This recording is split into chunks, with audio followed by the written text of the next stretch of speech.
Never did I think in the year 2020 I would be on my YouTube channel talking about an anime that I grew up with, Pokemon. Making it even weirder, I'm talking about a new season of Pokemon. What kind of alternate reality is this? When I sat down and watched this on Netflix, of all places, I sat down with an open heart, an open mind. I was like Kingdom Hearts. I had to push that 90s darkness out of my heart. I had to let go of 2000 and 2001 and 2002 and 2003. I had to let it go and say, let me just judge this for what it is. Let me just relax and accept it. Let me tell y'all, this shit was good. The journey starts today. The journey starts today. The journey starts today. After the Diamond and Pearl era of the Pokemon anime, I ain't even gonna lie to y'all. Your boy left. I said, pew, I'm out of here. And I only came back to the Pokemon anime for special occasions. If Ash was in a league battle, a championship battle, I would come back and watch that. If Ash had a reunion with some of his older Pokemon, like when he reunited with Charizard, or he met with Cyndaquil, who became a Quilava, I'll come back for those. But then if it ain't none of them two things, I'm out like a light. Don't call me. And when it came to Pokemon Journeys, I'm glad that I came back, man. The anime is in a good place right now. The plot of Pokemon Journeys goes like this. Ash Ketchum has returned back home to Pallet Town after winning the Pokemon Championship in Kalos. Once he comes back, everything is normal, but he's asked by Professor Oak to become a research fellow, to go out into the world of Pokemon and to gather as much information as possible. Along the way in that journey, he meets a friend, Gon. Gon is going to become a Pokemon research fellow as well, but his mission is wanting to see all the Pokemon in the world and capture them. Ash still wants to be a Pokemon master. So together, they're going out on an adventure to explore the world of Pokemon. The plot to me was what Pokemon originally should have been. It should have originally been, back in the day, a show that was about adventure, about going on a journey with your friends and seeing new things. Too many times in the past, the Pokemon anime became obsessed with battles and contests and world destruction by this legendary Pokemon that's pissed off, and this other legendary Pokemon that's pissed off, and this other Pokemon that was created in a machine. There was too much of that. Journeys had an easy plot that was able to be digested by everybody in the audience. The first episode had me worried, y'all, right? The first episode began with even younger Ash Ketchum running downstairs to go talk to his mom about wanting to go to Professor Oak's summer camp for Pokemon learning. And when I saw how young Ash was, I didn't see any Pokemon around him. I was like, oh my God, this is a reboot. They're redoing everything. They're tearing it down. But that's not the case. They had a lot of things that connected back to the original anime. After that, we get a nice monologue that is explaining the world of Pokemon, how they operate in society amongst humans, how they get down in their natural habitats when they're amongst themselves. That was a great way to reintroduce Pokemon to people that left, to also fill in people who are new to the audience, and also to connect themselves back to the OG Pokemon fans like myself by showing all 150 Pokemon, by showing you Ash's mom, by showing you Professor Oak. Those connectivity tissues, what am I saying? Those things that connected back to the 90s were so beautiful because it was for everybody in that first episode. We also see a Pichu that is very lonely. This Pichu doesn't have any camaraderie with Pokemon that look like it. So the Pichu winds up befriending a Kangaskhan. But in befriending the Kangaskhan, you see the Pichu now has a friend. It now has somebody that cares for it. And at the end of that, the Pichu evolves. And it was Ash's Pikachu. So we're starting to get backstory on Ash's Pikachu, which felt really good, knowing that you've been on this journey with this Pikachu for over 20 years. I don't want to sound petty, but it's about damn time. A few things stuck out to me about the first episode. Obviously, let's get this out the way. The animation style is much better here than it was in Ultra Sun and Moon. Ash looked like motherfucking Caillou in Sun and Moon. Caillou, Caillou, Caillou, I'm Caillou. That's me! Shut the fuck up! I hated the way he looked in Sun and Moon. I was getting ready to think about watching Sun and Moon. I was gonna give Sun and Moon a chance. And when I saw the animation, I was like, shit, let me go to Pornhub. No, I can't watch that. That's how I felt. I was not getting ready to watch it with this very pop-up book style to how Ash looked. I felt like this incarnation of the animation connects back to the OG, but it also sets the stage for today's animation. It was a perfect blend of the two. Episode 1 ending with the classic Ash waking up in the morning, running to Professor Oak's lab because he's late, to only get there and see all 3 starter Pokemon gone.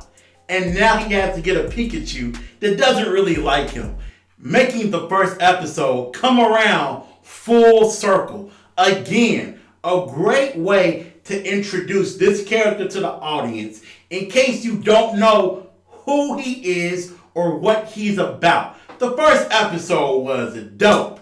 I'm watching it on Netflix and I'm like, okay, I'm in. I'm all in. I'm convinced. I'm gonna finish it. Part 1 was good. It wouldn't be an anime review if I didn't talk about the opening. We all know that the Pokemon openings over the years have been fire. That's non-debatable. They have been fire over the years, okay? What you desire, whether you're talking about the Kanto region, the Johto region, or the Hoenn region. Those things go hard. Even Battle Frontier. We ain't gonna talk about Diamond and Pearl. That little rap was awful. It's all about the challenges. It's a brand new game and a brand new world. New rivals as you fight for survival. Nothing can stop you. Diamond and Pearl.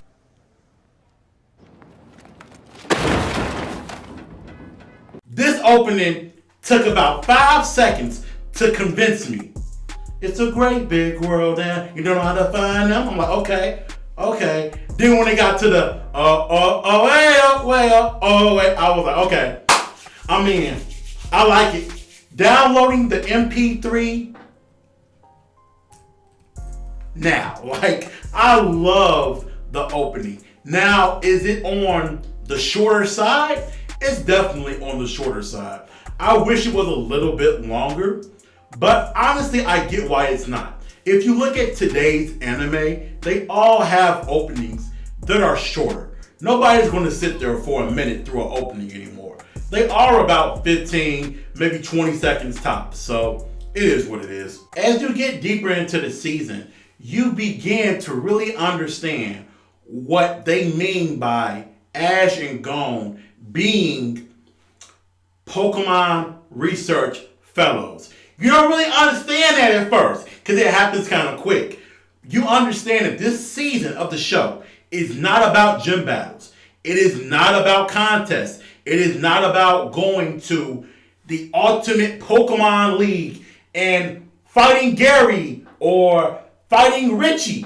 It's not about that. It's very much so about an exploration of just seeing Pokemon. And in that, as a member of the audience, you learn things you never knew about Pokemon. I never knew that Bulbasaur would travel to spots of grass that had sun beaming on them so that their bulb could grow and blossom, making them into an Ivysaur. I had no idea about that, but I learned that from the show. I had no idea that your boy Snorlax ate 800 pounds of food a day. Damn! He ate 800 pounds of food a day, and he eats in his sleep. I never knew that. It's great to learn these new facts about Pokemon from the old and the new. Towards the middle portion of episode 3, I got real comfortable. Y'all, because there was no Team Rocket. Where's Jesse? Where's James? Where's Meowth? How about the homie Wobbuffet? Where he at though? I was like, oh my God, there's no Team Rocket. It's great because every episode was able to flow until they came back. Not only did they come back, y'all, but their motto is the same. Team Rocket blasts off at the speed of light. Surrender now or prepare for a fight!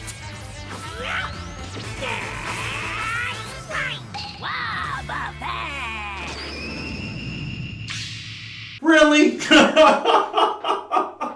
Really? It hasn't changed since 1999? What the F? That was just, that was annoying because it didn't bring a freshness to them. Jesse, James, and Meowth are just stale. They're super fucking stale.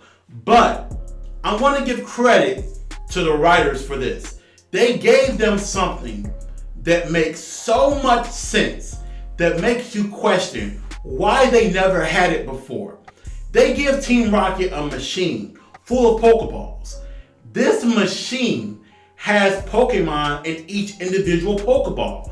So you see in one of the Pokeballs, it's a Tyranitar, right? There are these powerful Pokemon that they have access to because Giovanni gave them that machine. That was a nice switch up to make them feel a little bit more intimidating, right? Way beyond the days in the past when they would have Arbok and Weezing, okay? Cacnea and Seviper. Way past those days. And I was glad to see it. Around the middle portion of the season, I got a little worried, right? There weren't enough callbacks for me to previous seasons. So I was really trying to understand, are they trying to do a slick reboot? I don't really understand what they're trying to do because it wasn't any references to his old Pokemon or even his old companions. So I was like, this is kind of weird. Is it a sequel or is it not a sequel? And I gotta say, they had callbacks that satisfied me. When Ash was fighting Team Rocket, he inspired Gon the same way he inspired Pikachu when he was defending Pikachu against the Spearows in episode 1 of the first season. I was like, yo, that was such a great callback to a previous season, pulling in the older fans. You even had a callback that was great when, like, episode 9, they went to Bellsprout Tower in Johto. If you play Pokemon Crystal, you know after you leave the first town, go through the grass, Bellsprout Tower is in that next city. But anyway, beyond that, I love the callback to Bellsprout Tower, but In that episode, you had an older person talking about he always wanted to see Ho-Ho, the legendary bird Pokemon. And Ash is telling the dude like, yo, I saw him one time. And the old dude's going like, no you didn't. And I'm sitting on my couch pissed off. I'm like, motherfucker, don't you talk to Ash Ketchum like that. He saw Ho-Ho. Fuck it. I saw Ho-Ho. Don't you talk to him like that. And I love that callback because Ash saw him again. On top of Bellsprout Tower, they saw Ho-Ho again. I was like, yo, this is a great callback to previous seasons. A way to pull people in to really show Pokemon Journeys is connected. It has continuity with everything that's happened in the Pokemon show prior to this. Good job. Let's talk about some of these finer details. Was it just me or was it y'all too? It feels like they're setting up Gon to be an Ash replacement down the line. A lot of episodes focus primarily on him. You have Ash lending a lot of his Pokemon knowledge throughout all of the regions to Gon, setting Gon up to one day maybe be the main protagonist in Pokemon. It felt like that. A lot of episodes was about Gon learning new things, Gon capturing new Pokemon, Gon getting a new Pokemon Pokédex entry. And I was like, shit, I hope this ain't getting ready to be the new hero. I hope that Ash stays around. But you never know. At this stage of his life, Ash is a very experienced Pokemon trainer. He's been everywhere, it seems like.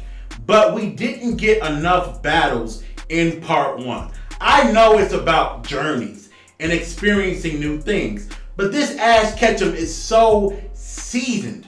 Why is he not in more battles? Why is he not showing Gon the ropes from a battle perspective more often? Because he has so much to offer from an action standpoint. I know he has Pikachu and his mom was Mr. Mime, but it just felt like there should have been more battles there. Beyond Team Rocket, beyond the Gengar. I wanted more from Ash in the battle perspective. Every season of the show in the past has always been contained to one region. Kanto, Johto, Hoenn, the Orange Leagues, which really isn't a region, but it's an area, etc., etc. This season of the show, they went to multiple regions. And when you go to these regions, you can really, for the first time, see the difference in the regions.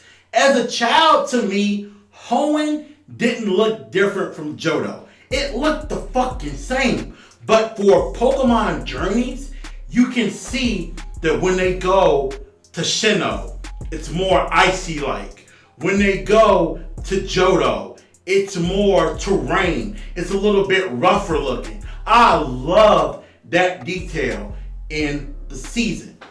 The way it ultimately ended was a satisfying ending. You don't have Ash battling anybody, but you do have a big Pokemon battle at the championships between two people who are considered the best trainers in the world, Lance and Leon. Now, we all remember Lance is the dragon trainer dude from the Elite Four back in the day. Lance always looked like a player. He had the cape on, macking them bitches. And then I saw the new character, Leon. Does this motherfucker got a diaper on? Is this motherfucker wearing capris? Like, bro, what the fuck is going on with these new character designs? This man got purple hair. Like, bro, what is going on with this man? Beyond the design, it just looks like some Rugrats shit. Now, it looks like Dylan and them when they grow older. It's fucking weird. But the Pokemon battle between Gyarados and Charizard was nicely animated. It felt cinematic. You had 2 OG Pokemon from the original 150 battling in that championship atmosphere. It was everything you wanted from an Ash and Gary or Ash and Richie type battle.